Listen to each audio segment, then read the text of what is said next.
Brasil colonial. Início do Brasil colônia e o contexto histórico. O Brasil colônia foi o período da história brasileira que se estendeu de 1500 até 1822, marcando o domínio e a exploração do Brasil por Portugal. Esse processo de colonização começou com a chegada de Pedro Álvares Cabral em 22 de abril de 1500, mas o período colonial só se consolidaria ao longo dos próximos séculos, com o Brasil sendo uma importante colônia portuguesa até a sua independência em 1822. Em termos geográficos, o Brasil colônia correspondeu à porção leste da América do Sul, o que hoje é o território brasileiro. Vale destacar que ao longo desse período, o Brasil se tornou uma das maiores e mais valiosas colônias do Império Português, especialmente devido à abundância de recursos naturais e ao trabalho escravo. A colonização portuguesa tinha como objetivo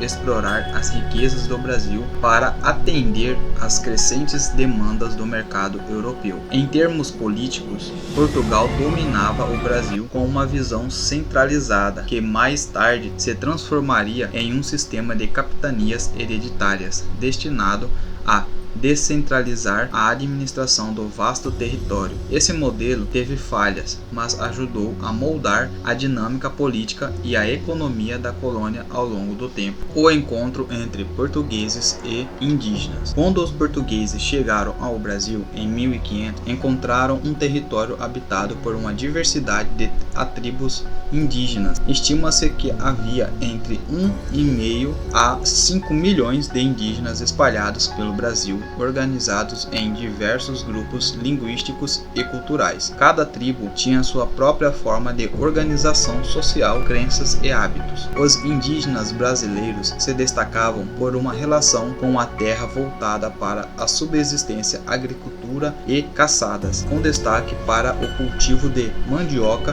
milho e outros produtos alimentares. Em um primeiro momento, o contato entre portugueses e indígenas foi de fato cordial. Os portugueses estabeleceram trocas com os nativos, oferecendo produtos como espelhos, metais e utensílios em troca de alimentos e informações sobre o território. Esse tipo de relação, contudo, não duraria muito tempo. Com o passar dos anos, as exigências dos colonizadores portugueses para a exploração das riquezas da terra, como a extração do pau-brasil e a implantação das primeiras lavouras de cana-de-açúcar, levaram à imposição de trabalho escravo aos indígenas. A busca por mão de obra forçada resultou em uma série de confrontos violentos com os colonizadores, subjugando os indígenas e causando a morte de milhares deles. Além disso, muitas tribos desapareceram devido às doenças trazidas pelos portugueses, como a varíola e o sarampo, para as quais os indígenas não tinham imunidade. O processo de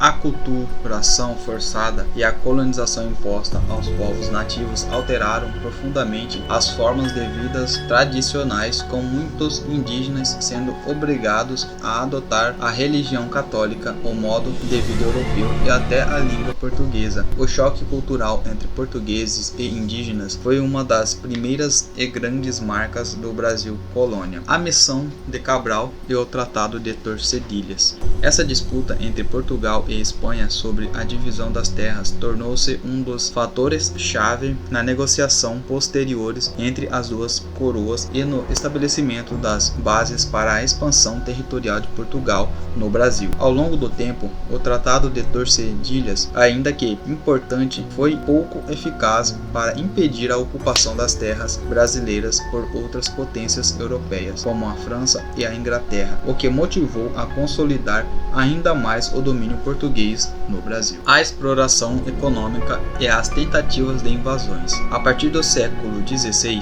Portugal enfrentava dificuldades econômicas internas, como a crise do comércio de especiarias. Nesse contexto, os portugueses voltaram sua atenção para o Brasil, intensificando a exploração das riquezas naturais e investindo na produção agrícola, especialmente a cana-de-açúcar. O cultivo da cana-de-açúcar tornou-se a principal atividade econômica e o Brasil se tornou um grande produtor de açúcar para atender a crescente demanda da Europa. Além disso, o Brasil foi alvo de tentativas de invasão por potências estrangeiras, como a França e a Inglaterra, que tinham interesse em explorar as riquezas brasileiras.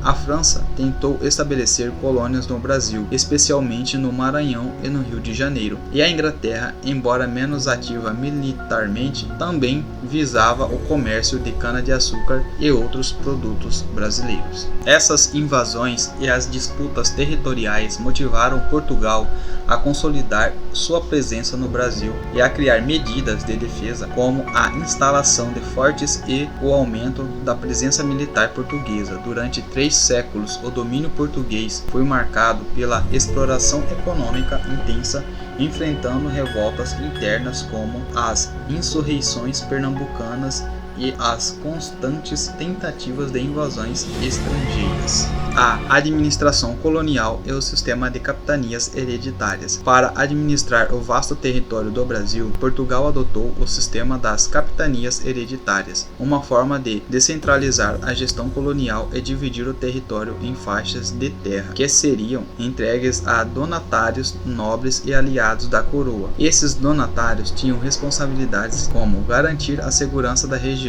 promover o cultivo da terra e assegurar a implementação das ordens reais. No entanto, o sistema de capitanias hereditárias teve muitos problemas. A falta de recursos e pouca disposição dos donatários em investir nas terras fizeram com que a maioria das capitanias falhassem. As capitanias mais bem-sucedidas foram Pernambuco e São Vicente, que se tornaram centro de produção de açúcar e atraíram imigrantes, tanto portugueses quanto africanos, para trabalhar nas lavouras. Com o fracasso de grande parte das capitanias hereditárias, Portugal acabou centralizando a administração da colônia e estabeleceu uma estrutura de governo mais direta, mas o modelo de capitanias ainda deixou marcas na organização territorial e econômica do Brasil colônia.